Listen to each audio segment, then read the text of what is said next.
Մենակ խելագարները գյուղատնտեսությամբ կզբաղվեն, որովհետև ոնց հաշվում ես, պետք է տակ տաս իրականում։ Որն է քո կարծիքով մոտիվացիան ընդհանրապես գյուղացուն շարունակել զբաղվել իր գործով, եթե ինքը այսքան բարդ է։ Դու սիրում ես քո հողը, քո երկիրը, երբ որ դու մշակում ես քո հողը։ Երբ որ դու գնում ես շուկա ու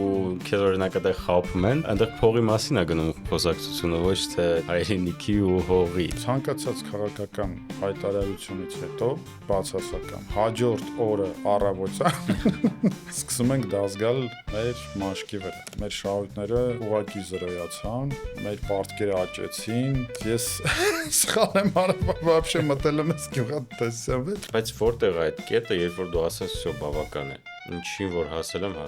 Մեր հիմնական նպատակը դա ստեղծել լավ պրոդուկտ, որ մարդը մեր պրոդուկտը տեսնելով, փորձելով կայֆ ստանա, այլ։ Այս թողարկման իմ հյուրն է Արտյոմ Տադևոսյանը, Gourmet Lab եւ ռուսական Fresh Food ընկերությունների համահիմնադիրը։ Մենք վերլուծեցինք հայկական էքսպորտի իրական էկոնոմիկան, ինչու է պետությունը միլիոններ ծախսում ցուցահանդեսների եւ դիվերսիֆիկացիայի փորձերի վրա, մինչդեռ հայկական բիզնեսը շարունակում է կախված մնալ միայն ռուսական շուկայից։ Եվ արդյոք փակ սահմաններն են հայ արտադրողների հիմնական խնդիրը։ Քննարկեցինք լոկալ բիզնեսը վարելու բարդությունները, մշակութային առանձնահատկությունները եւ հաջողակ հիմնադիրների հոգեբանությունը։ Նայեք մինչև վերջ, կիսվեք ձեր կարծիքով եւ բաժանորդագրվեք ալիքին, որ բաց չթողնեք նոր թողարկումները։ Արտյոմ ջան, մերսի շատ որ եկել ես։ Երկրորդ անգամ ես իմ ոդքասթին։ Ու դու իմ առաջին հյուրերից մեկն ես 2024 թվականին։ Ուզում եմ հարցնեմ քեզ ծանոթ է քեզ այս բանը։ Հա, ինչ որ հաճախ եմ սկսել տեսնել, հա, սուպերմարկետներում աչքիս պահանջարկը աճում է։ Կուզես միշտ պատմեմ դրա մասին, որովհետև սա երևի թե Վկուսվիլի ամենառեյտինգային պրոդուկտներից մեկն է, ու կարծես թե քո գործարանից է դուրս եկել։ Այո, իրականում շատ բարձր, նա շատ զող է դրել այդ ոլորտում Հայաստանում, ու ինչի համար շատ ուրախ եմ։ Մի քիչ կպատմես 2024 թվականին, որ եկել ես իմ ոդքասթին առաջին անգամ։ Ու հիմա Gourmet Lab-ը ինչքանով է փոխվել։ Շատ բան է փոխվել իրականում, որովհետև մենք ամեն ինչ շատ արագ զարգացնում ենք ու փառք Աստծո ստացվում է, արդեն վաճառքները մոտավորապես մի 40-50%-ով մի տարվա մեջ աճել է եւ դինամիկան պահպանվում է։ Անկեղծ ասած, ես չէի պատկերացնում, որ տենց կստացվի լավ, ու իմիջիալից համ հայկական շուկայում, համ էքսպորտը երկուսն էլ նույն տեմպերով 40-50% մի տարվա մեջ աճ ունենք։ Երևի հիմնական պատճառը, որ ստացվում է, դա այնա, որ մենք իսկապես սիրով ենք անում եւ մեր հիմնական նպատակը դա ստեղծել լավ պրոդուկտ, որ մարդը մեր պրոդուկտը տեսնելով, փորձելով կայֆ ստանա, այլ։ Լսի, դու իրականում սա քո առաջին փորձը չի գործարան ստեղծելու, ու դու փաստացի կրկնել ես այն մոդելը, համարյա կրկնել ես այն մոդելը, որը դու արդեն Ռուսաստանում փորձել ես։ Դու էլի food ինդուստրիայում ես, բայց արդեն ոչ ռուսական շուկայում, այլ հայկական ու Հայաստանում է գործարանը, ստեղից էքսպորտ ես անում Ռուսաստան եւ այլ երկրներ, բայց հետաքրքիր է մի հանգամանք, որ դու ստեղ բացվել ես մի տարբերությունով։ Հիմնադիրը, քո համահիմնադիրը, ոնց որ քո հետ չի այս պրոյեկտի մեջ։ Կպատմես մի քիչ ինչով էր պայմանավորված այդ փոփոխությունը, խես որոշել մենակով այդ գործը սկսես ստեղ։ Հիմնական պատճառը իմ ընկերս ուղղակի ոնց որ Հայաստանի հետ կապած այդքան էլ դրական տրամադրված չէր, ու ինքը ասեց՝ «Արի դու Հայաստանում ես հիմա ապրում, դու ինքդ էլ ոնց որ զարգացրա, ինքդ էլ ոնց որ ստեղծի այդ բիզնեսը»։ Ու իրականում ինքը հիմա թվում է թե ոնց որ սա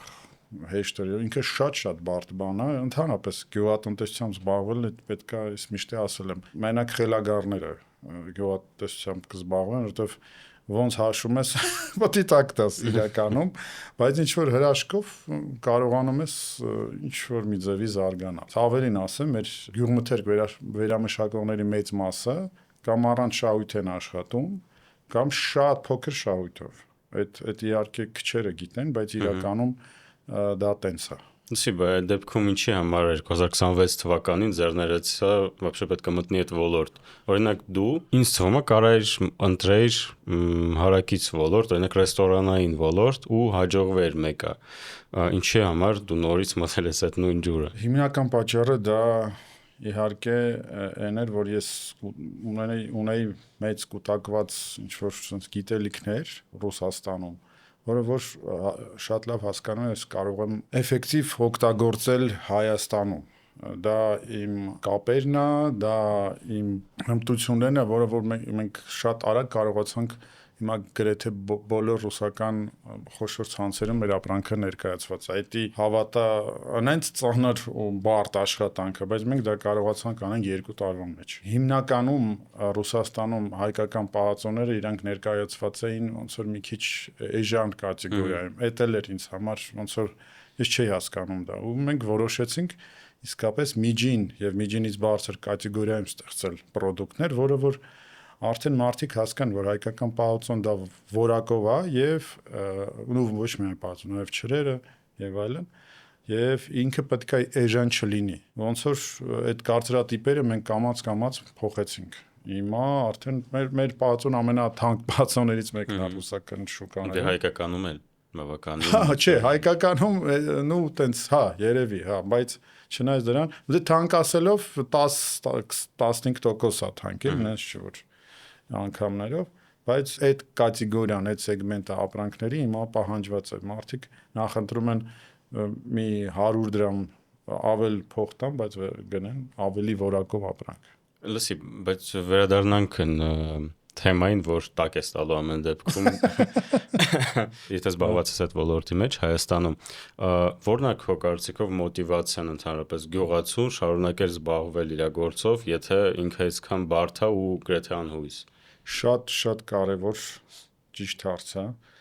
Իրականում գյուղում ապրող մարդիկ իրանք ուրիշ տեսակի մարդիկ են։ Իրանց համար հողը, հայրենիքը լրիվ ուրիշ կատեգորիա է։ Ցավոք սրտի անգամ իմ ու քո հետ համեմատած։ Իրանք քանի որ իրանք կապված են հողի հետ, իրանք գիտակցությունը լրիվ ուրիշ ձևի է եւ այդ մարդիկ ուղակի հողից կտրվելով իրանք ոնց որ կտրվում են իրանք հայրենիքից։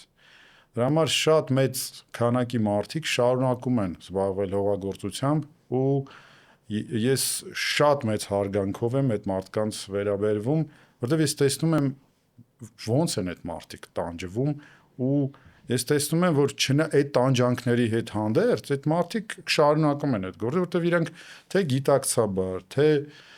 անգիտակցաբար հասկանում են ինչքան կարևոր է դա, որովհետև այն երկրում, որտեղ որ գյուղատնտեսությունը սկսում է անկում ապրել, այդ երկրները քիչ-քիչ վերանում են, որտեղ իրանք այդ գյուղատնտեսության մեջ ամենակարևոր բաներն է դա դու սիրում ես քո հողը, քո երկիրը, երբ որ դու մշակում ես քո հողը։ Հենց դու սկսում ես չմշակել, նշանակում է քո համար արդեն կապը հողի հետ երկրի հետ կորում է։ Դա շատ մի կողմից ինչ որ ռոմանտիկ է հնչում, բայց մյուս կողմից դրանում է հայրենիքի իմաստը նաև։ Երբ որ դու մշակում ես, դու սիրում ես քո հայրենիքը։ Շատ անգամ ես բարձրաստիճան ինչ որ մեր ներկայացնողները երբ որ քննարկում ենք, քննարկում գնում է փողի մասին, բայց գյուղատնտեսությունը փողի մասին չի։ Գյուղատնտեսությունը նրա մասին է, թե դու ուզում ես պահպանես քո հայրենիքը, քո տեսակը, քո իդենտիչնեսը, թե ուզում ես մենակ փողի մասին մտածես։ Լսի, դե շատ ռոմանտիկ է ստացվում, որովհետև երբ որ դու գնում ես շուկա ու քեզ օրինակ այդտեղ խաբում են, այնտեղ փողի մասին է գնում խոսակցությունը, ոչ թե, չգիտեմ, հայրենիքի ու հողի, այսինքն ամեն ինչ պատտվում է մեկը փողի շուրջ։ Եղբայր, ես իմ հետ էլ այդպես դեպքեր եղել, անկեղծ։ Ես այն մարդը, որ քեզ խաբում է, առաջերտին այդ ինքն իրան է խաբում, ոչ թե քեզ, որովհետև այդ մարդը ուշ թե շուտ իր գործը կվերջանա։ Երբ որ խոսքը գնում է, եթե մարդը խաբում է, այդ նշանակում է ինքը արդեն ինքնին շատ խնդիրներ ունի։ Նորմալ մարդ երբեք չի խաբի, որտեվ խաբելով դու ոչ մի նպատակի չես հասնի։ Հա կարող է այդ օրը, չգիտեմ, 5000 դրամ փող ավել աշխատես, բայց հերանեկարայի ոչ մի բան չես։ Հետո խաբող մարդը ինքը շատ շուտ մարդիկ զգում են։ Ես ոչ թե շուկայի մակարդակով, այլ բիզնեսի մակարդակով ասեմ, էլի։ Երբ որ մարդ ի վիճակի է խաբել, այդ տեսակի մարդիկ շատ շուտ զգացում է, էլի, ու այդ մարդկանց հետ ոչ մեկ գործ չի բռնում։ Ու մեր Հայաստանի ամենալավ կողմերից մեկը, որ իրականում կան մեծ քանակի իսկապես բարեխիղճ գործարարներ եւ ֆերմերներ եւ հող մշակողներ եւ այլն, ովքեր որ ընդհանրապես որ փողը անկեղծ եմ ասում, փողը տենց մեծ դեր չունի։ Ավելի մեծ դեր ունի մարդիկ իրար վստահեն, մարդիկ իրար օգնեն, մարդիկ ուսուսի տված գնան առաջ։ Այ ես անկեղծ եմ ասում, այդ ասում ես ռոմանտիկա, բայց առաջին առանց ռոմանտիկա կյանքը իմաստը կորում է ամեն ինչի, որտեվ վերջի վերջի այդ արժեքային համակարգը դու ինքդ ես քո մտքի մեջ ձևավորում։ Դու կարաս չունենաս եւ ապրես, ասենք, վայրենի պես, հա, մենակ մտածես ուտելու ու փող աշխատելու մասին, իսկ կարաս ունենաս ինչ-որ արժեքներ ու քո կյանքը լրիվ ուրիշ ձևի ապրես, էլի։ Դրա համար արժեքային համակարգը այն հա, որ իսկապես մեզ թույլ է տալի ասել, որ մենք հայ ենք, եւ այդ արժեքային համակարգն է այն ինչ որ ինչի համար մենք պայքարում ենք, որ պետքա պահպանենք։ Դրա համար ոնց որ մի քիչ երկար ձևակերպեցի, բայց Այսինքն, քանի որ մենք կպել ենք այդ թեմայի բնավորության եւ մշակութային տարբերությունների, պետք է այդ հարցը տամ։ Երկուսս էլ Ռուսաստանում երկար ժամանակ ապրել ենք, ես ընդհանրապես իմ մանկությունը եւ տենց պուբերտատը այնտեղ եմ անցկացրել, բայց տեղափոխվելով ստեղ դու նկատում ես ահագին տարբերությունը մարդկանց մեջ ու բիզնեսի մեջ դա ակնհայտ զառում է։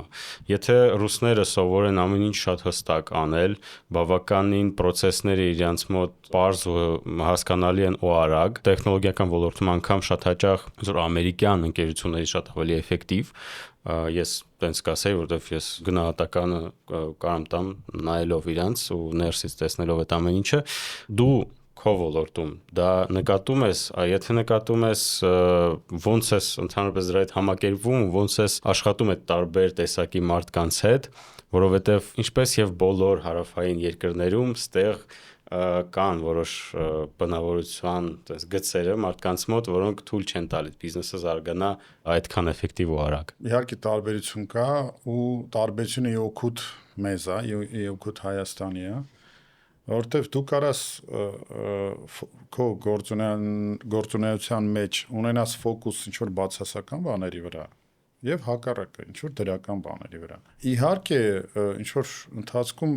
հազվադեպ ինչ-որ խնդիրներ ունենում ենք, բայց շատ անկեղծ, շատ հազվադեպ։ Բայց հիմնականում մարդիկ հակառակը ամեն ինչ անում են, որ իրար օգտակար լինեն այստեղ։ Այդ ֆենոմեն է։ Ես սկզբից անգամ որ մենք սկսում ենք, ես գնացի ծանոթացա մեր հիմնական մրցակիցների հետ, մեծ գործարանների հետ, եւ բոլորը ինձ անկեղծ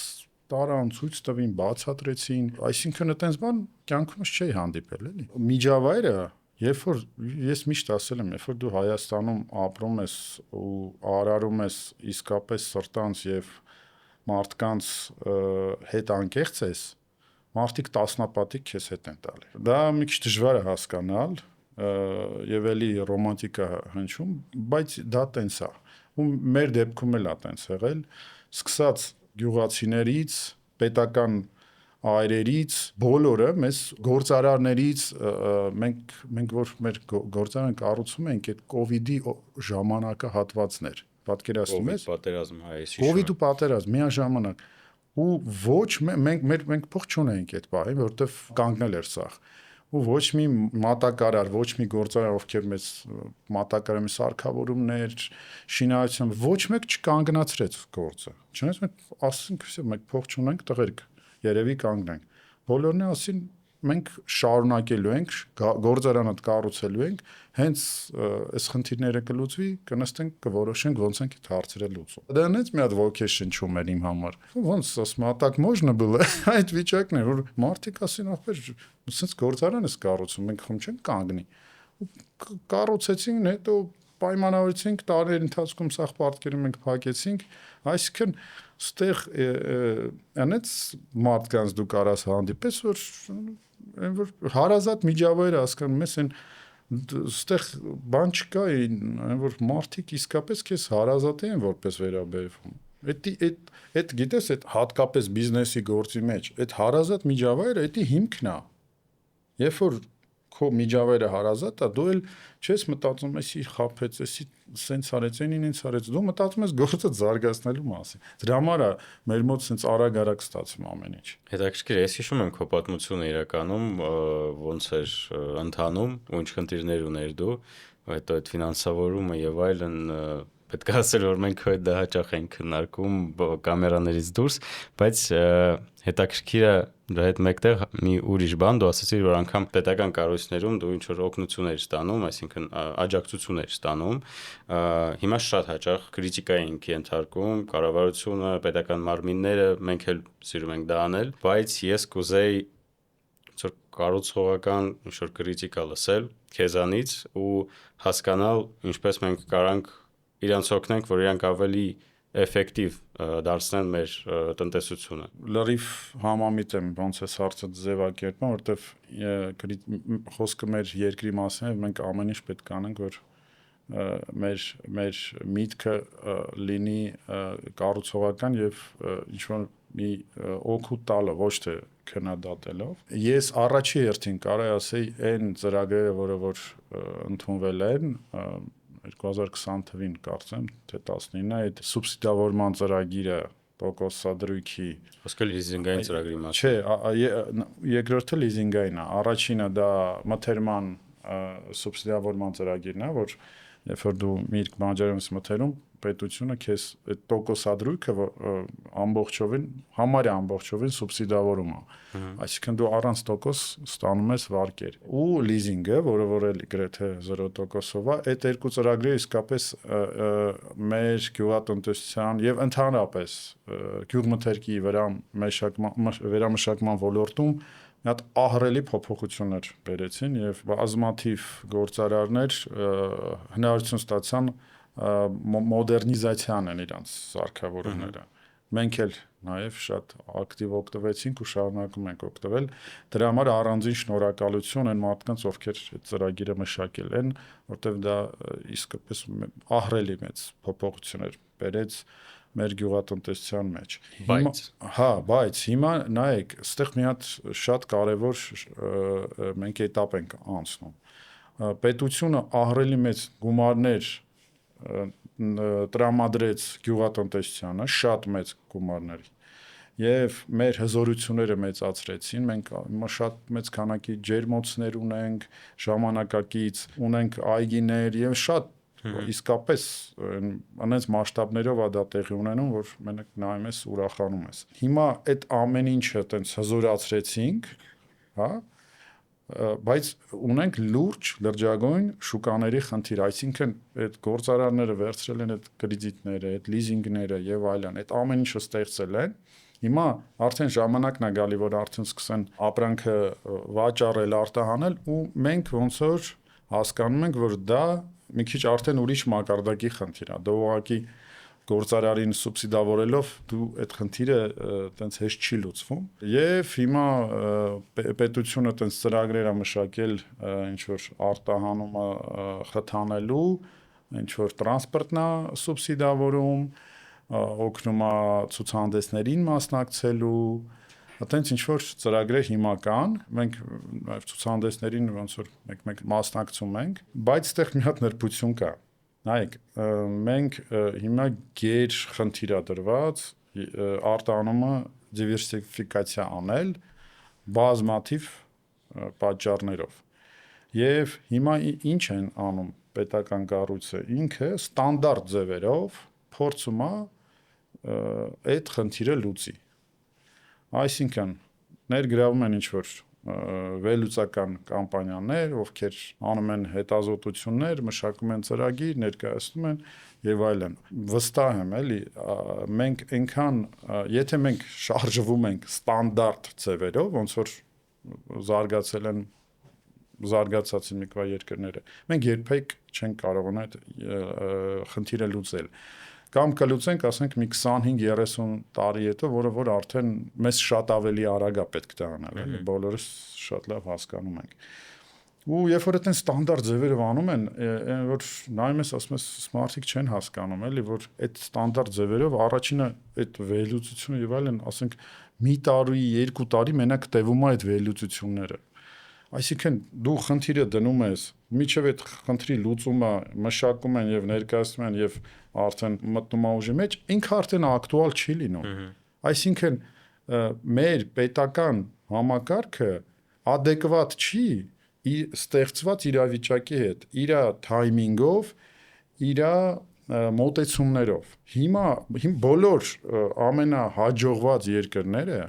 իրանք միշտ գործել են ոչ ստանդարտ ձևերով։ Առաջինը ոչ ստանդարտ, ոչ գրքային, էլի այդ գրքայինը արդեն ոնց որ ուղղակի ծիծաղել է, էլի մարդիկ էլի մտածում են, որ այսպես, չգիտեմ, 20 տարի առաջ տենց են արել, էլի նույն ձևի շարունակում են, ուսախ լուր դեմքերով իրար նայում են։ Արդեն էդի ոնց որ պետքա գիտակցել, էլի դրա արդյունքը այնքան ցածր է, որ պետքա արդեն ուրիշ ձևի այդ խնդիրները լուծել։ Հա, ու մի հատ լուրջ խնդիր էլ է կա այդտեղ, ես միշտ զարմանում, այսինքն այդ կամպանիաները, որ վերլուծություններ են անում ու առաջարկներ են անում, իրանք վերցնում են, ենթադրենք 100 հատ կամպանիա, գործարար 100։ Իրանց հարցում են անում, են ու ինչ որ առաջարկ են անում այս ծրագիրը, չէ՞, եկեք ներկայացնենք։ Այդ 100 կամպանիայից 90-ը, ում իրանք վերլուծություն են հարցում, իրանք ոչ էֆեկտիվ ու ոչ հաջողակ կամպանիաներ են։ Այդ 100-ից 10-ն են մենակ, որը որ իսկապես լավն են։ Բայց այդ ծրագիրը հիմնվում է այդ 100-ի հետազոտության վրա, այսինքն աբսուրդ է, էլի։ Դու պետք է 10-ին գտնես, ովքեր հաջողված են։ Ներգրավես, ու այդ 10-ի հետ միասին մշակես այդ ծրագիրը։ Հա, այդ ոչ ստանդարտ ձևերից մեկն է, որը որ ես միշտ ասում եմ, բայց այդ բյուրոկրատական մեխանիզմը միջև հիմա դրա դեմ շատ անհնար է պայքարել, այդ պետք է ամենավերվից որոշվի, всё, արդեն անում ենք ուրիշ ձևի։ Ու ահռելի գումարներ են տալ այդ վերլուծական կամպանիաներին իմիջայլուց, որոնք վիտոգի մշակում են ոչ adekvat ծրագրեր ստեղծված իրավիճակի հետ կապված։ Այսինքն իրանք արդեն հնացած են լինում։ Իմ առաջարկներից մեկը, որ այդ ծրագրերը մշակվելուց ընտրեք 10 հատ լավագույն արտահանող, վերամշակող արտահանող կամպանիաներին, իրանց թիմերը մեծ հաճույքով ամեն հարցերում ձեզ կօգնեն, անենց ծրագրեր կմշակենք, որ իրանք այդ ծրագրերը տասնապատիկ ավելի շատ արդյունք կտան։ Տասնապատիկ։ Այդ 10 условно 10 կամպանիաների այդ արտահանման բաժինների ղեկավարները անենց կուտակված փորձեր ունեն, անենց լուծումներ ունեն, անենց խորը եւ շատ պարզ պատկերացնում են ոնց է պետք այդ խնդիրները լուծել, որ ոչ մի վերլուծաբան իր օֆիսում թվերով հետ խաղալով չի կարա հասկանա դա։ Լսի, դե հա, բայց հիմա X նախարարը քեզ լսելով կասի դե բա ոնց եթե մենք այսքան վատն ենք ու սխալ ենք ամեն ինչ անում, ոնց ենք մշակել այն լիզինգային ծրագիրը կամ այն մի ծրագիրը, որը դու նշեցիր։ Շատ հեշտ մարդիկ կարան համ սխալ բաներ անել, համ կարան ճիշտ բաներ անել։ Մեկը մյուսին одно другое не исключает։ Այդ ուղղակի էսի տարբեր կատեգորիայի խնդիրներ են։ Ուղղակի ծրագիր մշակել, խթանել վերամշակումը կամ գյուղատնտեսությունը երկրում դա շատ ավելի պարզ խնդիր է, իսկ արտահանումը դա տասնապատիկ ավելի բարդ խնդիր է, որտեվ դու ինչ է արտահանում, դու գնում ես ուրիշ երկրում, այդ երկրի վերամշակող արտադրողի հետ մրցակցության, պատկերացնում ես դա ինչ է։ Այդ խնդիրը լրիվ շատ ավելի բարդ խնդիր է, ու ինքը տենց այդ այն ձևերը, որը որ հիմա փորձում են լուծեն, դա շատ անարդյունավետ է։ Դե նայ, այստեղ նաև որ դու նշեցիր, լիք գումար են արդեն ներդրել այդ ոլորտի մեջ, այդքան հզորությունները շատացրեցին, բայց փաստացի մենք տեսնում ենք, որ արևտուրը աճում է մենակ Ռուսաստանի հետ, ու դա նույն ձև այդ խնդրի արտասոլանքն է, որտեղ մարդիկ, գործարարները ինտուիտիվ գնում են այն շուկա, որտեղ իրանց արդեն գիտեն, որտեղ իրանց արդեն հարմար է ու ոնց որ այդ կոմֆորտ զոնան է իրանց, դրա համար էլ իրանք չեն ուզում կամ ուզում են չի ստացվում իրանց մոտ դիվերսիֆիկացիա։ Արմեն ջան, տենց չի ընդհանրապես։ Գործարարը չի գնում ու ասում այնտեղ ինձ հարմար է, ես այնտեղ շարունակեմ։ Հիմա սիտուացիան հակառակն է։ Ռուսաստանից ավելի շատ մեզ հարցումներ է գալի, որ մեր հետ ուզում են համագործակցեն։ Այսինքն, անես չէ, որ մենք ունենք տարբերակներ, գնում ենք Ռուսաստան, որտեղ մեզ հեշտ է։ Չէ, ես իմ ժամանակից 90%-ը ծախսում եմ ուրիշ ալտերնատիվ շուկաներ մտնելու համար, բայց հագարը ստացվում է աճը ստացվում է 90% դեպի Ռուսաստան, 10% դեպի Պարետոյի էֆեկտով։ հա, սենց հակառակն է, այսինքն ստեղ հարցը նրանում չի, որ գործարարը տենց իրան կոմֆորտ զոնա է ուղղությամբ, այդ ընդհանրապես կոմֆորտ զոնա չի, ցանկացած գործարան հիմա հարցնես Ռուսաստանի հետ համագործակցելը քեզ կոմֆորտ զոնա է, այն որ սկսեմ պատմել ինչ տեսակի խնդիրներ ենք մենք վերջի 2 տարվա մեջ հանդիպում ու ինչ ստրեսերի ու դժվարությունների միջով ենք անցնում, այն որ չեմ էլ ուզում դաժե թեման։ Իսկ նշես մի քանիսը, որովհետև հետաքրքիր է, ես կարծում եմ այլ շուկաների դեպքում այդ խնդիրները կարան ավելի լուրջ լինեն կամ ավելի ասենք որ բազմազան լինեն։ Հիմնական ցանկացած քաղաքական հայտարարությունից հետո բացասական մենք հաջորդ օրը առավոտյան սկսում ենք դասգալ մեր մաշկի վրա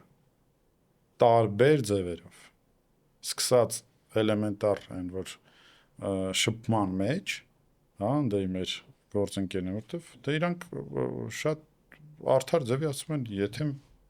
չեք ուզում մեր այդ մենք այդքան վատն ենք չեք ուզում մեր այդ աշխատել ինչ եք եկել ինչ եք ուզում մեզանից տղերք այսինքն մարդիկ ասում են չեք ուզում մեկ բա ինչ եք համ ասում եք սենց եք նենց եք համ էլ ուզում եք աշխատենք այսինքն պետք է մի քիչ ցանկացած ես շատ լավ հասկանում եմ ինչ դժվարությունների մեջով ենք հիմա մենք անցնում հա բայց այդ հայտարարությունները պետք է այնքան զգուշ լինեն ու այնքան մտածված գիտակցված եւ պոլիտկորեկտ որ այդ բաները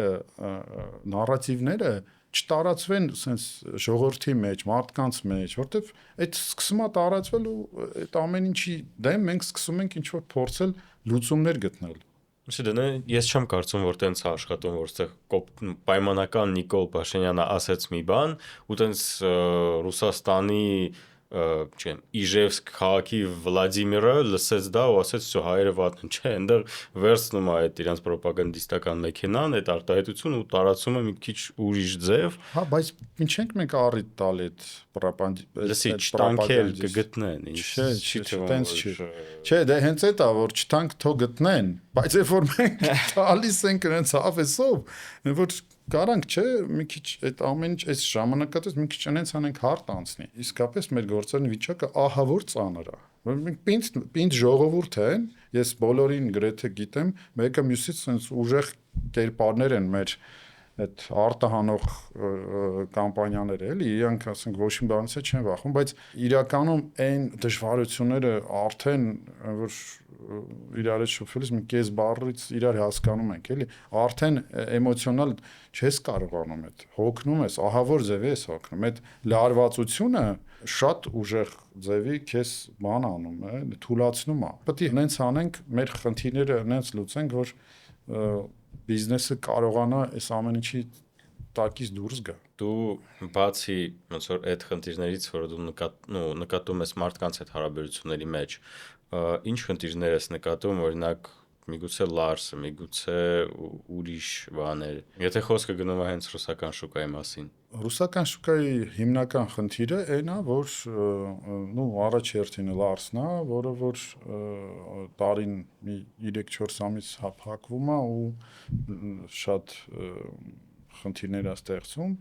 Երկրորդը դա վալյուտների ռիսկերն են, այդ ռուբլի դրամ այդ խնդիրն է։ Ու երրորդն էլ որ պետքա все-таки մենք քաղաքական գործիչները գալիս գնում են, այս ժողովուրդները մնում են։ Մենք պետք է կարողանանք այնց անենք, որ այդ ժողովուրդների մեջ հարաբերությունները իսկապես պահպանենք, որովհետև դա մենք միշտ լինելու ենք Հայաստանը իր տեղն է լինելու, Ռուսաստանը իր տեղ եւ մնացել, այսինքն մենք պետք է իրար հետ ընկերություն անենք, պետք է իրար փորձենք հասկանալ, պետք է իրար հետ շատ ռացիոնալ եւ խելացի ձևով շարունակել աշխատել եւ այլն, այսինքն իմպուլսիվնի ինչ որ բաներ անել, սենց այնց է դա անթույլատրելի է, էլի։ Բայց այդ ամեն ինչի հետ հանդերձ մենք մեր երկիրը ունի շատ մեծ ներուժ, էքսպորտի ներուժ, էլի։ եւ կուզեի անպայման կիսվեի իմ կարծիքով ոնց կարելի է իսկապես շատ արագ եւ էֆեկտիվ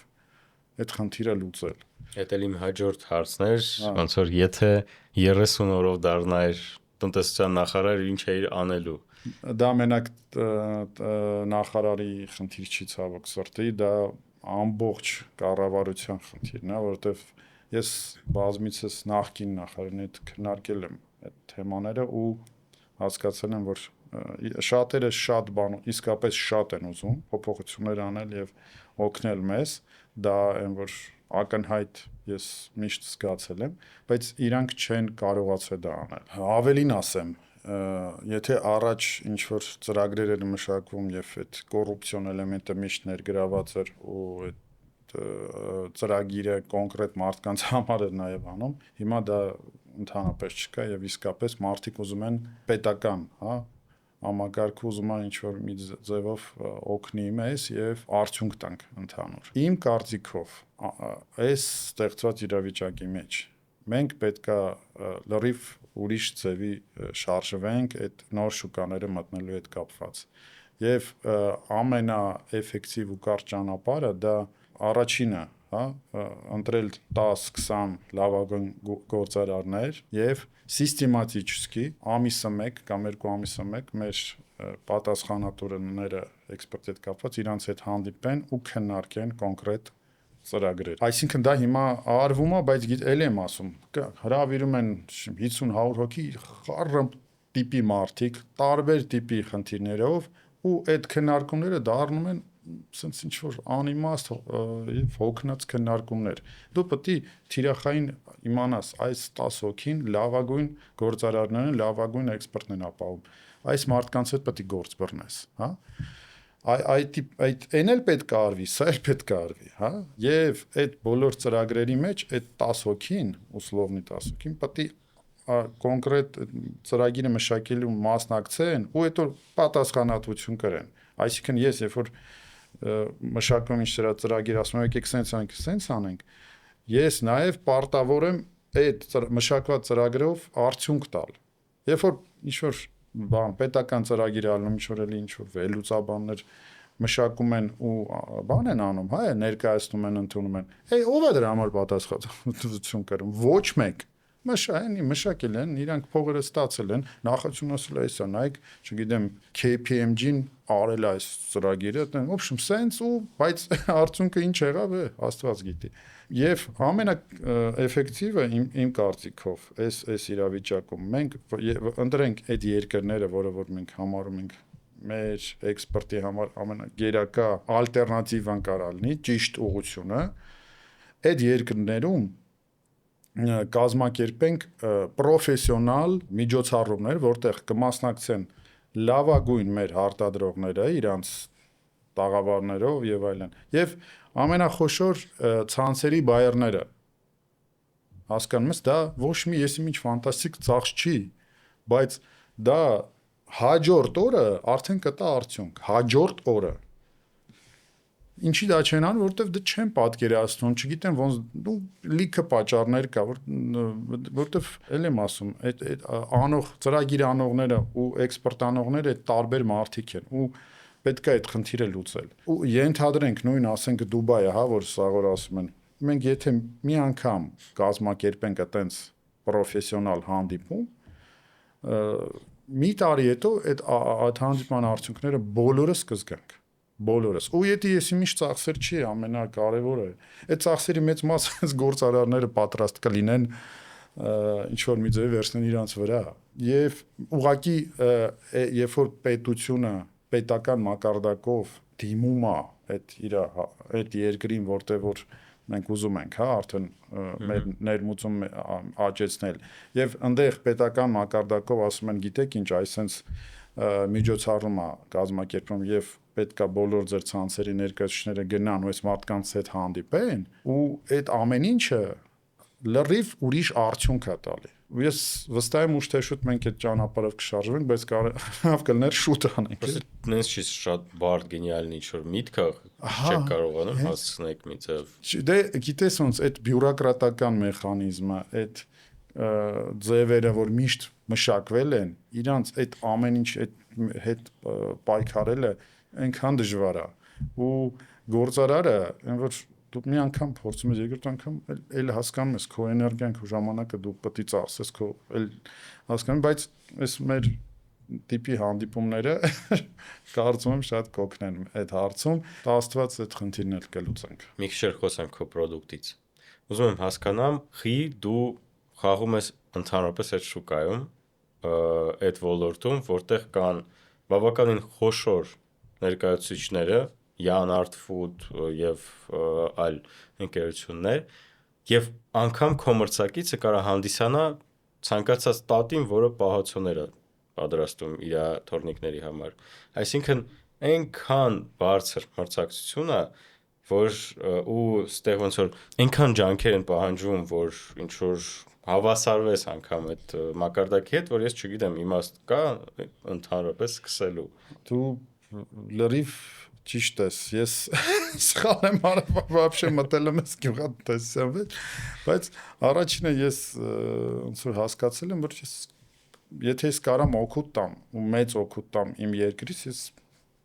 հիմնական մոտիվացիան իմ դա է եղել։ Եվ երկրորդը մենք չենք մրցակցում առաջինը, որովհետև մենք ուրիշ կատեգորիայի product ենք արտադրում։ Այն մարդիկ ովքեր առել են Art-Food միշտ էլ գրեթե կառնեն էլի Art-Food։ Մենք մի քիչ ալտերնատիվ product ենք, էլի։ Մենք մրցակից չենք։ Մենք առաջինը մենք 90% մեր արտահանում ենք մեր ապրանքի։ Եվ տեղական շուկայում ավելի շատ ներկայացված ենք, որ ճանաչելիությունը մեր բրենդի աճի։ Ավելին ասեմ, մեր հիմա նոր գործընկերները մեծ մասը, որ ձևավորում են, այս դրա շնորհիվ է։ Ամերիկայից մենք հիմա գործընկերներ ունենք, իրանք եկել էին Ամռանը Երևան, մեր ապրանք գնել են սուպերմարկետից։ Իրանց համար։ Հա, տան համար։ Հետո դուրներ եկել է, զանգի ասեն ուզում ենք US արտահանենք։ Ու հիմա մենք արդեն Ամերիկա ենք արտահանում։ Այսինքն մենք տեղական շուկայում ավելին ասում ենք տակ տալով ենք աշխատում, եկամուտ չունենք։ Մենք ծախսերը ավելի շատ է, քան եկամուտը։ Այսինքն մեր տեղական շուկայում ներկայացված լինելը դա մեր բրենդի ճանաչելիությունը բարձրացնելն է, հիմնական խնդիրը։ Հետո կարող է մի 2-3 տարի հետո մենք ինչ-որ շահութել ստանանք, բայց այս պահին մենք ոնց որ ռեալ ենք գնահատում, որ դա շատ բարդ լուրջ խնդիր է։ Իսկ ինչ ծավալներով է գնում էքսպորտը հիմա US քո ընկերությունից։ Հələ որ մի կոնտեյներ ենք ուղարկել, բայց որ հարցումներ շատ են գալիս։ Հասկանում եմ, որ մի տարի, 2 տարի հետո արդեն բավականին լուրջ դինամիկա կձևավորվի։ Ոսի այդ վերջին տնտեսական իրադարձությունների հետ կապված չեմ կարող չհարցնեմ, կա ինչ որ շարժ Չինաստանից եւ ընդհանրապես ասիական շուկաներից։ Չկա։ Ես այդ շուկաները իմ համար ամենաբարդ անհասկանալի շուկաներն են, որովհետև այնտեղ լրիվ ուրիշ տիպի մարդիկ են։ Ոսի դա ուրիշ աշխարհ է լրիվ։ Հա, ամեն ինչ ուրիշ է։ Հա, անդե համային իրանց մոտ լրիվ ուրիշ նախընտրություններ է։ Համ բիզնես միջավայրը լրիվ ուրիշ է, չգիտես էլի, մարդու հետ ոնց խոսաս։ Ես մի հատ գիպոճեզ ունեմ, որ իրանց համայինը ուրիշ է, որովհետև իրանք просто չեն փորձել մերը։ Просто у вас не умеет готовить дома, դե իհարկե մասամբ դու ճիշտ ես, իհարկե։ Ասենք նույն Ռուսաստանում, ասենք մեր սուջուխը ու մեր խավիարը չկար, բայց հիմա ամենապահանջված ապրանքներից մեկն է։ Մեր նկատի ունեմ հայկական, էլի։ Մեր սոկերը, մեր հյութերը։ Հա, իմիջայլուց մի հատ նրբություն էլ կա այդ արտահանման հետ կապված։ Ոնց է ստացվում, հա, որ ասենք մեր ապրանքները դեպի Ռուսաստանա պահանջարկը էլի մեծ է ու շարունակում աճել։ Բայց դեպի ուրիշ երկրներ են, որ ասենց տանջվելով փորձում ենք ասենց մի բան անել։ Նո բոլորի մոտ նենց կարծիքը, որ ոչ մեկ չի նայում այդ կողմ, ամեն դեպքում սովորական ոչ գործարարների մոտ, ովքեր լուրերն են։ Ես կասեմ, որ այդ շատ սխալ կարծիք է, ես ավելին ասեմ, բոլոր մեր գործարանները օր ու գիշեր փորձում են այդ ալտերնատիվ ուրիշ շուկաները մտնեն։ Օր ու գիշեր, որովհետև բոլորս հասկանում ենք ինչ կարգի ռիսկերի առաջ կարող են կանգնել որ ընդհանրապես մեզանից կախված չի։ Հա, ու մեկ էլ երկրորդ խնդիրը, որը որ այդ արտահանման հետ կապված, նայ, ստե մի հատ նրբություն էլ կա, չէ՞։ Ոնց է ստացվում, որ Ռուսաստանում պահանջարկը աճում է եւ մեր արտահանումը աճում է, բայց ուրիշ երկրներում դժվարանում ենք չի աճում։ Ինչի՞ է այտենց։ Էլի նույն խավիարն է, նույն սոկն է, նույն պահածոն է։ Հիմնական պատճառը կայանում է նրանում, որ Ռուսաստանում Հայաստանը, հայկական ապրանքը իրանք ճանաչել են, իրանք ունեն ձևավորված դրական ճիշտ ռեպուտացիա։ Մարդիկ սիրում են հայկական պրոդուկցիան եւ այլն եւ այլն, հա։ Հիմա դու գնում ես քո հյութով կամ սուջուխով, ենթադրենք, չգիտեմ, Չինաստան կամ Էմիրատներ, ասում ես, այն այք ինչ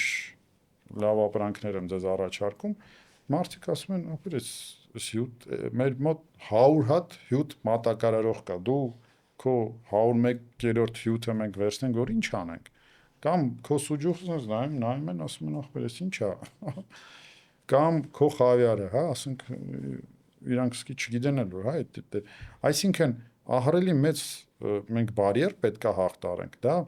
հայկական պրոդուկտների եւ Հայաստանի ճանաչելիությունը բարձրացնելու ուղղությամբ։ Երբ որ դու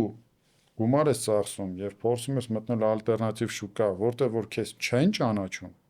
դու քո գումարը անիմաստ ես ծախսում։ Դրա համար այդ իմ առաջի առաջարկը, որ կազմակերպել պրոֆեսիոնալ հանդիպումներ բայերների հետ, մեր արտադրողների հետ առանձին, դրա հետ հանդերձ պետք է նաև ծրագիր մշակել նույն գործարարների հետ միասին, որ ասենք Հայաստանի պրոդուկցիայի ինչ որ օրեր լինի, ասենք ենթադրենք որոշեցինք, հա, մտնել Սաուդյան Արաբիա, տարին մի 3-4 անգամ կազմակերպել այդպես միջոցառումներ, հրավիրել, մարդիկ գան, տեսնեն, Հայաստան, չգիտեմ, սուջուխ, ծիրան, պահածո, այս սկսեն ճանաչել։ Մենք դուք համայնք ունենք արտահանողների, խիչեք այդ համայնքով նման հարցերը լուծում առանց պետությունը ներգրավելու։ Դա պահանջում է ահռելի ռեսուրսներ, առաջինը, ոչ մի գործարար այդքան ռեսուրս չունի։ Միասնական ուժերով էլ չեք կարող հավաքել։ Չէ, բացի դրանից, երկրորդը դա պետական մակարդակով դու պետքա դա անես, այսինքն եթե դու անձնական գործարարների համայնքով դա չի ստացվի, որովհետև հատկապես այդ արաբական երկրներում այտենց է սաղարվում, պետական մակարդակով է սաղ, հատկապես հիմա որ այտենց լավ հարաբերություններ է ձևավորվում այդ արաբական երկրների հետ, մենք պետք է այդ հնարավորությունը, իրանք շատ դրական են տրամադրված Հայաստանի նկատմամբ, էլի։ Դե մշակեք այդ ամեն ինչը պրոյեկտով գայք, միանգամից պետությանը թող իրանք պետչատավորեն, ֆինանսավորեն ու գնաց։ Էլի մշակի, բայց ասենք մենք պետք է մեր ոնց որ զգանք, որ պետությունը շահագրգռված է, պատրաստ է։ Հիմա ինչ որ մի հատ բան ունենք, էլի մենք sense ստերեոտիպ ունենք ձևավորված, որ գործարարը ինչ որ բան առաջարկում է, իր անձնական շահն է, էլի, հետապնդում։ Գյուղատնտեսության մեջ այտենց չի։ Էդի լրիվ ուրիշ ոլորտ է, ուրիշ տեսակի մարդիկ են, բայց ոնց որ այդ ստերեոտիպը մենք պետք է հաղթահարենք, որ պետությունը պետական մարմինները, ովքեր որ այդ ուղղությամբ պատասխանատուներն են, այդ լավագույն գործարարների հետ անընդհատ հանդիպի եւ անընդհատ համատեղ այդ ծրագրերը, որը որ ես բարձրացրեցի, միասին, երբ որ գործարարը զգա, պետության կողմից ինչ որ հետաքրքրություն կա, ինքը իրանք իսկապես պատրաստ են քեզ լսել, մենք ինչ որ պետքա կանենք ու շատ արագ կանենք, բայց երբ որ տեսնում ես, որ իրանք ինչ որ վերջի, ասենք, մի քանի տարվա մեջ քանի հատ պայմանագրեր կա, չէ, կնքված ուրիշ երկրների հետ, sense միջպետական, մի հատ նայ այդ միջպետական պայմանագրի ինչ արդյունք է տվել, չգիտեմ ինչ, որ արդյունք տված լինի, բոլորս կիմանային։ Ինձ մոտիկ չի այդ մոտեցումը, որը դու ասում ես, սպասենք մինչև հետաքրքրություն լինի։ Համաձայն եմ, եղբայր, բայց գիտես, այն որ պետք է, որ դու զգաս, որ քեզ գնահատում են, երբ որ դու չհասկանում ես, որ քեզ չեն գնահատում քո գիտելիքները, ես իմիջիալուց այդ թեման ես sense մեր լավագույն արտադրողների եւ արտահանողների հետ շատ հաճախ ենք քննարկում, շատ, երբ որ դու գնում ես ժամանակից ծախսում, էներգիա եւ այլն ու հասկանում ես, որ այդ ամեն ինչը ոչ մեկ չի գնահատում, շանտեղ չի դնում, հետո բան չի խոմ, մենք չենք կարա անընդհատ սենց հուսով եմ մի օր կգա այդ օրը, երբ որ մարդիկ պետական համակարգը կփոխվի, այդ բյուրոկրատիայից կտեղափոխվի ուրիշ մակարդակ, բայց երևի էլի չենք հասունացել։ Երևի դրա համար չենք հասունացել։ Ամեն դեպքում ասեմ, որ մեկը մոտիկ չէ, մոտեցումը անգամ մտածել գնահատում են, չեն գնահատում, ոնց որ դու քո բիզնեսի տերն ես ու պրոստը հավաքի բոլորին այդ ծրագիրը մշակեք ձեր ներսում ու իրանց ձայներով գնայ այդ կառավարության մոտ օգտագործի այդ leverage-ը, որ հիմա նախընտրական փուլ է օրինակ, իրանք շահագրգռված են ձեր ոնց որ расположение ստանան։ Չգիտեմ, ես պրոակտիվ դիրքից կնայի այդ խնդրին ու կփորձեմ մի բան շտկել։ Դե նայ, հիմա ասում ես, չէ, բայց հիմա ես այս պահին այնքան խնդիրներ ունեմ լուծելու իմ բիզնեսի հետ կապված, որ ես որ սկսեմ դրանով զբաղվել, իմ անձնական բիզնեսի խնդիրները պետք է մասամբ դնեմ մի կողմ ու դու պետք է հասկանաս, օքեյ, ես պատրաստ եմ ժամանակ ծախսել։ Ես պետք է հասկանաս, որ ժամանակը արդյունավետ է ծախսվում։ Մեր մոտ ամեն օրը շատ մեծ նշանակություն է, ինչի վրա ենք մենք ծախսում։ Հիմա ինձանից լավ գիտես, հա, ոնց արագ է ամեն ինչ փոխվում։ Եվ հետո կա ինտուիցիա, էլի, կա սիտուացիա, որ դու հասկանում ես, որ քո գործողությունները իսկապես արդյունքի կբերեն ու կա, որ հասկանում ես, որ դա անիմաստ է։ Այս պահին հələ որ ես չեմ տեսնում, որ մեր պետական համակարգի ու գործարար համայնքի գիտակցությունը արդեն հասել այն մակարդակին, որ մարդիկ կարող են իրար վստահել, իսկապես ընդհանուր խնդիրներ լուծել։ Այս պահին հələ որ սենց իհարկե դա էփվում է ու ոնց որ արդեն քիչ-քիչ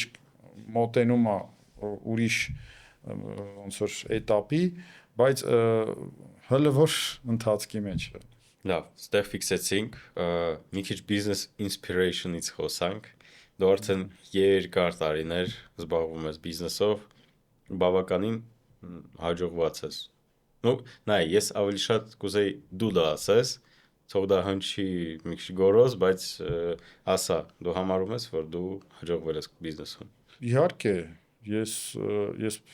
շնորհակալ եմ բոլորին, ով իմ կողքին ա եղել ընթացքում։ Դա իհարկե դա իմ անձնական շնորհք չի, դա իմ թիմի շնորհքն է, մեր աշխատակիցների շնորհքն է, այդ մեր ընդհանուր հաջողությունն է, դե պատկերացրա, հա, 2-3 տարվա մեջ ստեղծել նոր բրենդ, արտահանում անել, տեղական շուկայում արդեն դիրքավորվել եւ այլն, դա ամեն անգամ որ սենց մի հատ պաուզա ենք վերցնում ու սկսում ենք քննարկել ուր ենք հասել, ամեն անգամ սենց զարմանում ենք, էլի, էս էլ ստացվեց, էս էլ ստացվեց։ Դրա այդ իհարկե մի հատ ուրիշ հաճույք է, որ դու հասկանում ես, որ ինչ-որ մի բան ճիշտ ես անում։ Դե երևի հաջողված ենք, էլի, երևի, չգիտեմ, ժամանակը ցույց կտա։ Հիշի քո ամենասարսափելի պահը քո կարիերայի, երբ որ դու մտածում ես, որ հեսա ամեն ինչ կփլուզվի։ Ու որ պահն էր դա ու ինչ էր զգում այդ օրերին։ Վերջին ժամանակահատվածում ամենադժվար պահը դա է, երբ որ սկսվեց ռուբլու դեվալվացիա, սկսվեց մենք էլ սա արտանում մեր մոտ ռուբլով էր։ Ու մենք մեր շահույթները ուղղակի զրոյացան, մեր պարտքերը աճեցին, այնքան sense մի շաբաթվա մեջ այնց ծավալի խնդիրներ առաջացան, որ արդեն ես խելագարվում էի, որովհետև ես արդեն չէի պատկերացնում ոնց ենք այս ամենը չտակից դուրս գալու։ Մենք մի 2 տարի ունեցանք շատ մեծ դժվարություններ այդ ամենասկզբից։ Մի 2 տարի ուղղակի ոչ մի եկամուտ չենք ունեցել, դաժե տակ ենք տվել բան։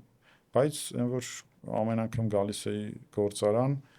տեսնում ինչքան մարդ է մեր մոտ աշխատում ու ինչքան մարդու համար ես պատասխանատու եմ, այն որ լրիվ փոխվում է, ասում եմ, всё, պետք է գնանք առաջ ու ավելի ամբիցիոզ խնդիրներ էինք դնում։ Կրիզիսը դա ոչ միայն պատճառը, որ դու մտածես բիզնեսը փակես, այլ կրիզիսը նաև պատճառը հնարավորությունն քո բիզնեսը ուրիշ մակարդակի փոխես, ուրիշ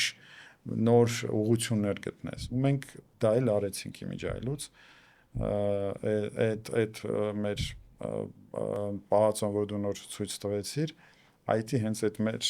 կրիզիսային ժամանակահատվածի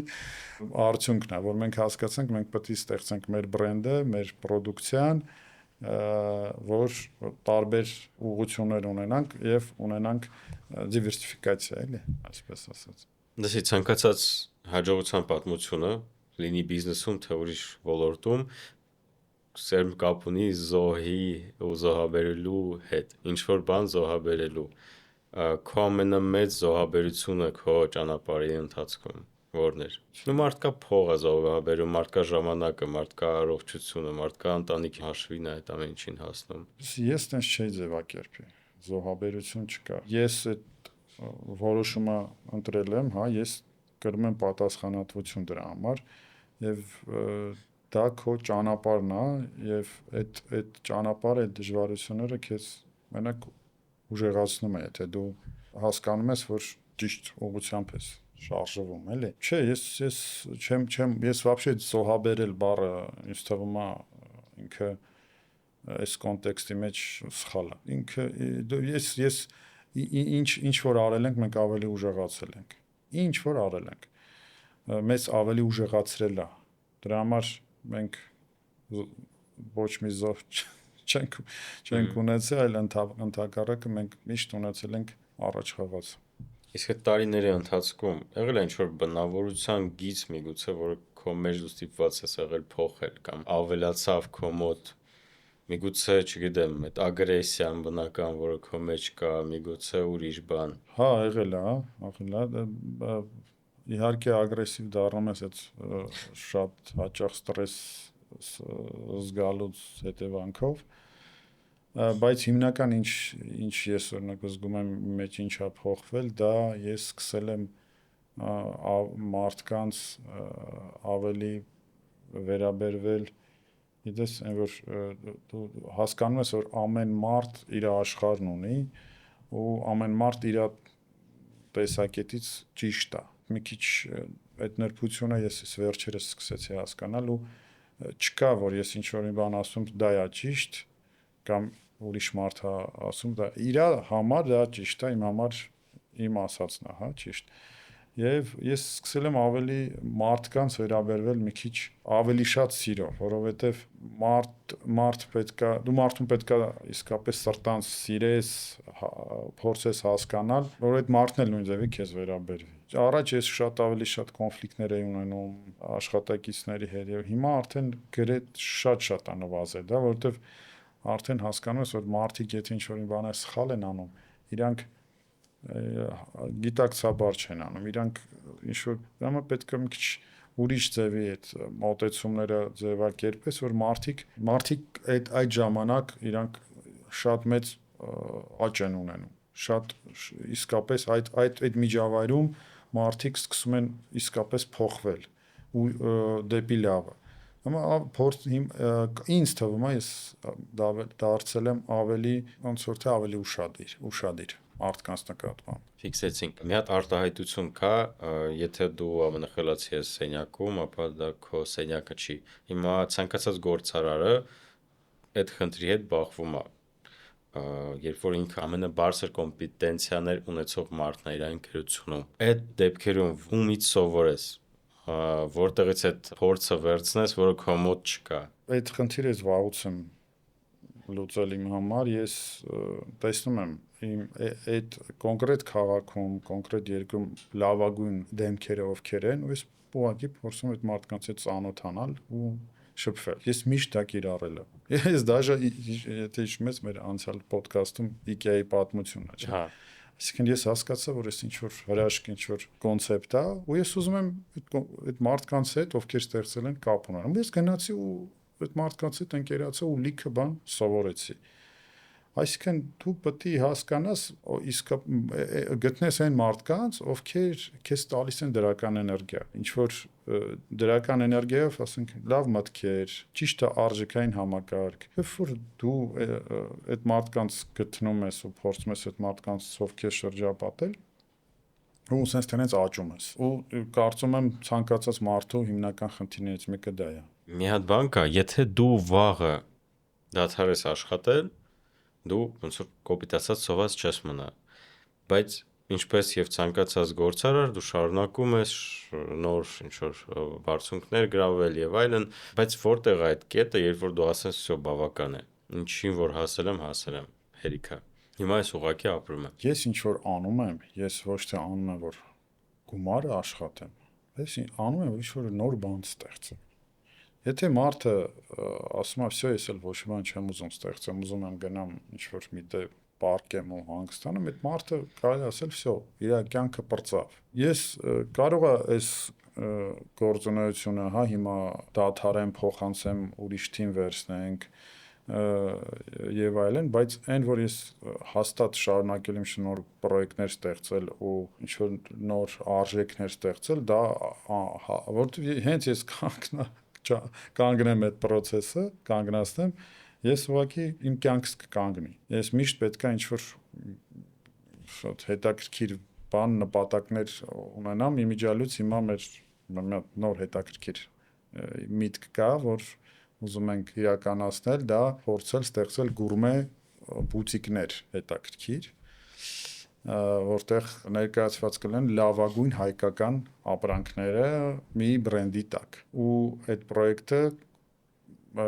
սենց շատ ամբիցիոզ է, ես ուզում եմ ինքը լինի աշխարհի լավագույն քաղաքներում այդ կոնցեպտը։ Նաև Հայաստանից կսկսենք, Ռուսաստանից ու տենց այտենց մի հատ ուզում ասեմ արդեն այս բիզնեսը ոնց որ չավարտած իմ մոտ արդեն ունես մի հատ գրանձիոզնի պլաներ կա, որ ոնց որ это мне не грозит, էլի ինչ Հասկացա։ Իսկ ինչ անել 20 տարեկան երիտասարդին, ով ուզում է հիմա սկսել ճանապարհը բիզնեսում, որպեսզի 25 տարի կոպես նստի ու վստահ ասի, որ փողը կապ չունի։ Մեծ ֆորտի։ 20 տարեկան կայֆ բան է, ես հիմա ջալից տենց մեկ շփվում եմ, անենց լավ սերունդ, անենց կայֆ տպեր են, մենք այտենց չենք, մենք անենց լավն են, որ ամեն անգամ այդները շփվելից որ ասում ես լավ է, որ իսկապես դու ես ոնց է մեր ժողովուրդը, մեր ազգը վերափոխվում ու իր